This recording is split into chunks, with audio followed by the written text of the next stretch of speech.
Ang poem ko, ang title niya, para siya sa mga sa mga farmers. Ang title niya, Magtanim ay di biro. Kung nung bata ka, tinisod ka, binatukan, pinaiyak ka, pinahiya at tinawag ka pa ng mukhang muta.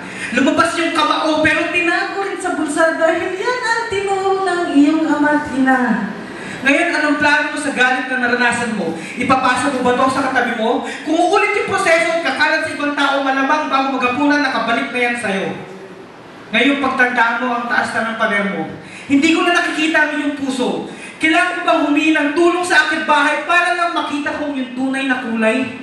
Kailan ba ang biyahe? Ang dahil mong bagahe, baka pwedeng iiwan mo muna yan dyan sa may kalye.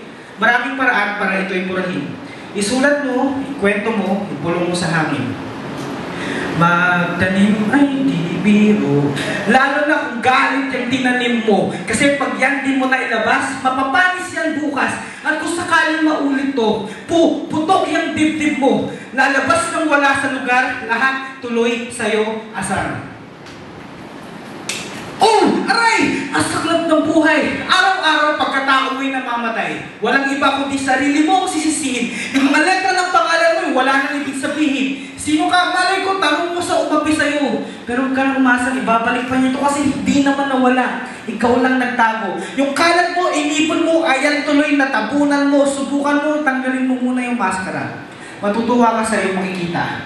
Tapos kahit na pang sabihin ng iba, buong-buo sa'yo na pogi yung maganda ka. Ngayon ang dali ng gumalaw. Yung mga kilos mo, sorry, para ka na lang sumasayaw.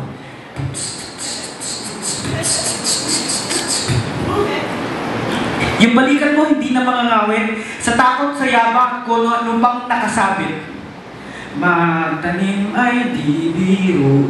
Lalo na kung galit yung tinanim mo. Kasi pag yan di mo na ilabas, mapapanis yan bukas. At kung sakaling maulit to, puputok yung dibdib mo. Lalabas nung wala sa lugar, lahat tuloy sa'yo asar. Salamat po.